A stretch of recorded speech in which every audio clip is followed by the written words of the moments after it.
Mais d'abord, les enjeux techniques de marché au démarrage de cette deuxième semaine de l'année 2023. Le plan de trading de Smart Bourse chaque lundi à 12h30 avec les équipes d'IG. Et c'est Alexandre Baradès, chef analyste chez IG, qui est avec nous en plateau. Bonjour et bienvenue Alexandre. Bonjour. Merci d'être là. Première semaine de l'année qui a été une première semaine très profitable pour les actions européennes notamment et les actions chinoises qui font un véritable carton plein depuis le début de l'année. L'Europe Action a gagné plus de 4% la semaine dernière pour le stock 600. Je crois que le CAC 40 a même gagné jusqu'à 6% sur l'ensemble de la semaine. Bref, c'est un des meilleurs démarrages annuels de l'histoire pour les actions européennes. Quel est l'état des lieux qu'on peut dresser? Et puis la question étant de savoir dans quelle mesure est-ce qu'il y a des chances que ce mouvement se poursuive.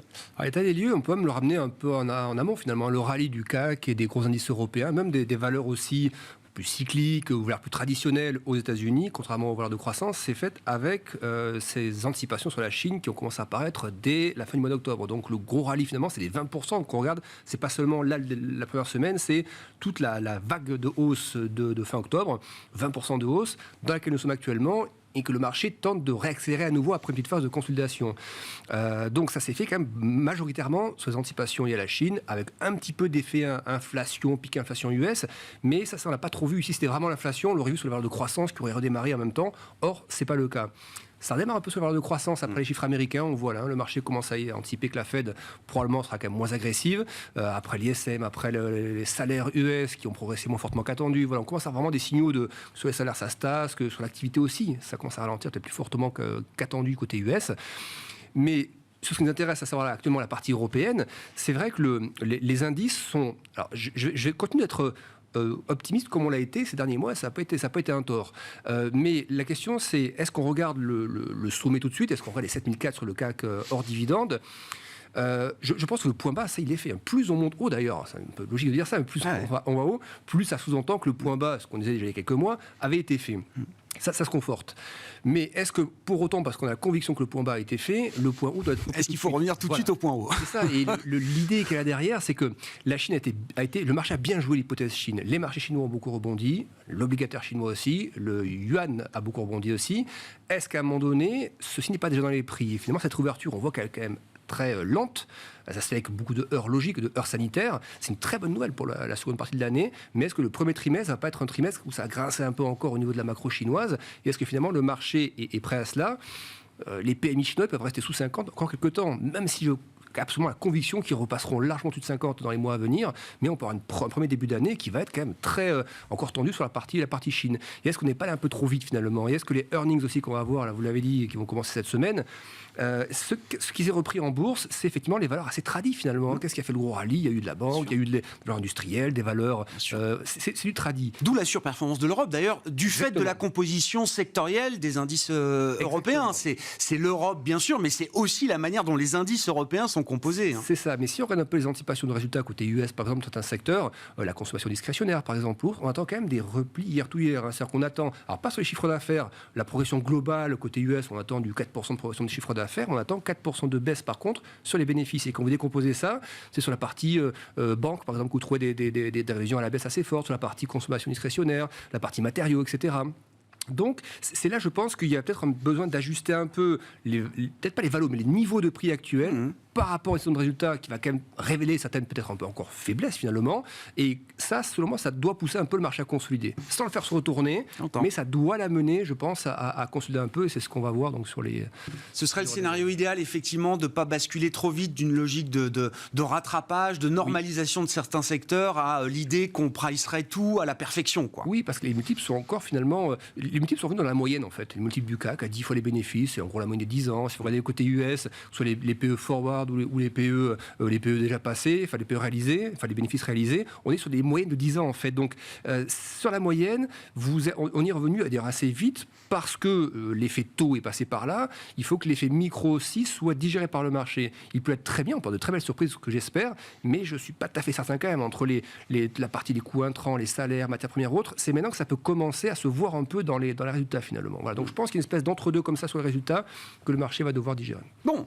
Regardons le CAC 40, qui est un indice fort désormais. Le CAC 40 Total Return, avec une vision long terme que vous nous proposez en unité hebdomadaire. Qu'est-ce qu'on peut dire des enjeux à ce niveau-là? On voit bien qu'on est sorti quand même d'un canal haussier qui nous accompagne. C'est ça. La sortie par l'eau, ça avait été d'abord, dans le premier temps, c'était post-Covid. C'est post-Covid. On sort par le bas d'abord, panique complète, puis on ressort par l'eau, stimulation massive, etc. On l'a réintégré pour consolider, ce qui faisait partie d'une chose plutôt saine. Et là, on est reparti au-dessus. Moi, je sais très bien qu'on reparte au-dessus, mais il me semble que on ne peut pas reprendre le sommet comme ça et réaccélérer avec seulement cette incursion dans une zone un peu médiane de progression des 10 dernières années. Donc, il me semble que l'oblique, on est actuellement à 20 100. On verra tout à l'heure sur la partie hors dividende ce que ça donne. Mais le 20 100, il me semble que le 20 000, on repassera en dessous. Voilà, l'oblique en dessous, à la 19 000. C'est pas des grosses variations, mais je pense qu'on peut encore avoir dans les semaines qui viennent des drawdowns de l'ordre de 5-6%. Plutôt à la baisse donc. Bien sûr. Mais voilà, ça, je trouvais un peu rapide d'aller sur le sommet tout de suite, parce que ça veut dire retrouver aussi des niveaux qu'on avait quand les multiples étaient à plus de 15 fois les bénéfices pour le CAC 40.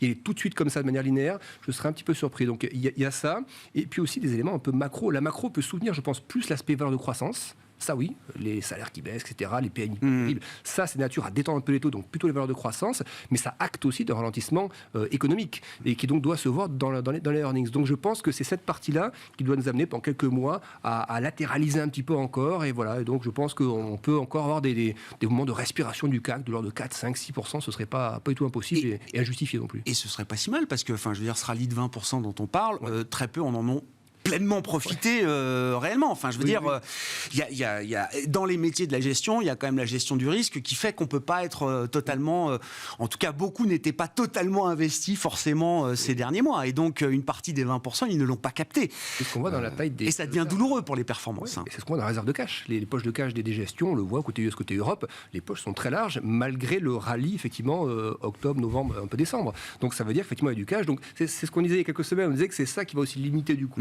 respiration trop puissant et risque de rechute massive parce qu'il y a tellement de cash qui doit être alloué que on ne peut pas faire deux fois l'erreur de rater un rallye comme ça. Donc, tout trou qui sera un peu conséquent, et retour sur support, n'en parlons même pas, mais serait, je pense, amorti par la smart money, en fait, qui reviendrait, et peut-être aussi la partie spéculative. Mais la stratégie buy the dip, à ce stade, elle vous paraît... très clair. Complètement adapté. Après, reste à déterminer la profondeur du dip, mais déjà là, le moment qu'on est en début d'année peut ressembler à un peu de FOMO quand même. Ça ressemble un peu à ça, parce que on ne peut pas dire sur la macro qu'accompagner ça ou autre, donc ça ressemble un petit peu petit FOMO, c'est pas énorme, petit FOMO quand même. Si on regarde de manière encore plus spécifique, le CAC 40 sur un horizon quotidien, journalier, quels vont être les enjeux immédiats? Là, on va passer sur du CAC hors dividende. C'est pour CAC hors dividende, pour préciser. Donc, la dernière fois qu'on s'était parlé, on parlait de la zone des 6004. On disait voilà, il y a peu de chances que le marché parte largement en dessous parce que c'est une zone très technique, très dense. Et on voit dans la réaction du marché, c'est fait pile poil sur la zone.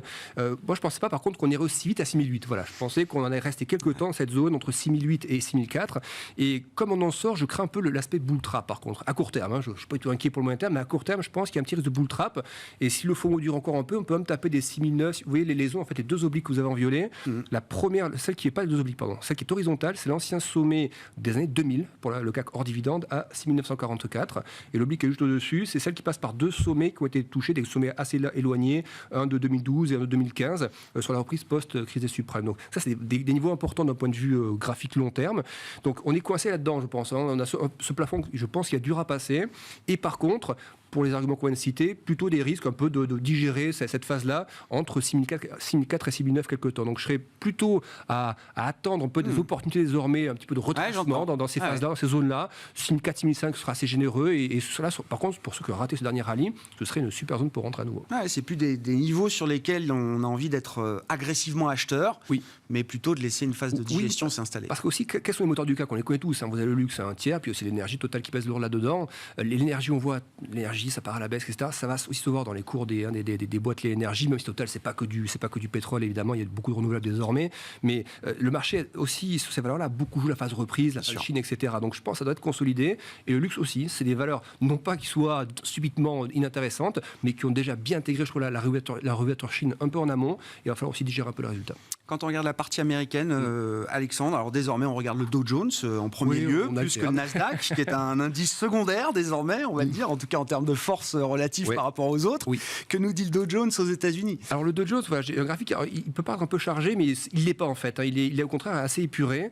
Ce qui est intéressant dedans, c'est d'abord il y a deux obliques importantes. Celles qui arrivent des sommets de 2018 et 2020. On voit que le marché a retravaillé à plusieurs reprises, notamment sur des échecs, par exemple à la hausse, donc qui signifie vraiment le manque de force à un moment donné. Là, on est repasse une nouvelle fois dessus, on passe en dessous et on consolide en dessous.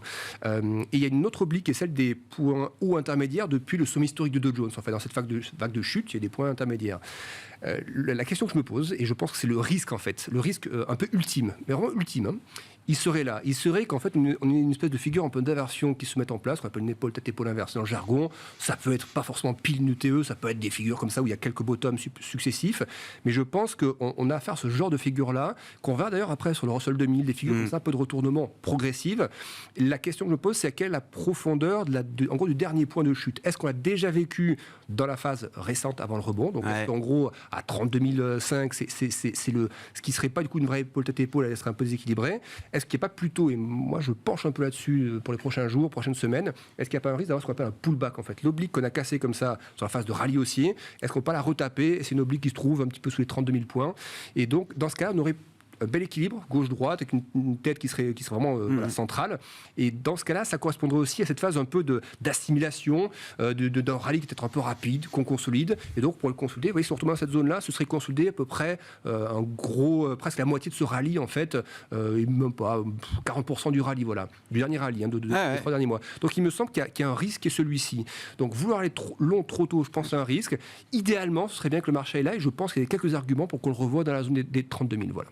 Et on a à peu près la même configuration pour le Russell 2000, effectivement. Alors que vous regardez, on en a parlé déjà la semaine dernière avec vous, je crois, Alexandre. C'est un indice qui vous intéresse de plus en plus, qui représente les small caps, enfin les grosses small caps américaines. Oui, et ça, je pense que si on cherche des bonnes idées de trade, alors le trade, même placement, investissement, peu importe, mais pour cette année, je pense qu'il faut le mettre dans cette catégorie-là. Pour deux raisons. Déjà, c'est qu'en 2021, c'est un indice qui a très peu performé, qui était quasiment flat une bonne partie de l'année, alors que le S&P, le Nasdaq marquaient encore des records tirés par les valeurs de croissance. Ensuite, il a subi aussi les vagues classiques, durcissement monétaire, géopolitique, confinement en Chine, donc tout le ralentissement macro également. Et on vient chercher des niveaux très anciens, donc des obliques de tendance qu'on a formés sur toute la presse subprime, on va dire. Il y a eu oui, c'est un indice qui est déjà très graphique, qui réagit bien sur le niveau graphique, donc ça a souligné, et qui a à peu près la même configuration, c'est-à-dire plusieurs attaques baissières où on n'arrive pas à passer en dessous de niveau. Et désormais, on se dit, mais qu'est-ce qui pourrait amener finalement, pourquoi nous irions là-dessous après des chocs comme la géopolitique, les confinements chinois, alors que maintenant on est en train de sortir au moins de l'aspect inflation fort, donc la partie banque centrale commence à être, je ne dis pas évacuée, mais digérée en tout cas, l'aspect Chine, digéré aussi, il reste la géopolitique qu'on ne maîtrise pas, donc tout ça c'est sensible à ça, les coûts de l'énergie, etc., les small caps, mais à ce stade, vu les risques qu'on a pris en pleine figure en 2022, qu'est-ce qui à ce stade pourrait faire qu'on aille beaucoup plus bas en fait? Et c'est ça qui me laisse penser que déjà en termes de valo, en termes de niveau technique, en termes de configuration graphique, et puis ce retard en fait de performance sur 2 ans des small, je pense qu'il y a un effet rattrapage que certains vont essayer de jouer. Même si la partie macro ne justifie pas pleinement, même la partie micro, il peut y avoir un effet d'opportunisme en fait, parce que c'est des valeurs qui sont pas chères, qui ont plus baissé que d'autres, ou avant d'autres en tout cas, et voilà, les mauvais performeurs d'avant peuvent venir à un moment donné un peu en avance, mais les bons performeurs. Et je pense que les small caps et le Russell 2000 est à mettre dans cette catégorie-là. Merci beaucoup Alexandre pour cet éclairage hebdomadaire sur les enjeux techniques de marché avec les équipes d'IG, Alexandre Baradez, le plan de trading de Smart Bourse chaque lundi à 12h30 dans Smart Bourse sur Bismart.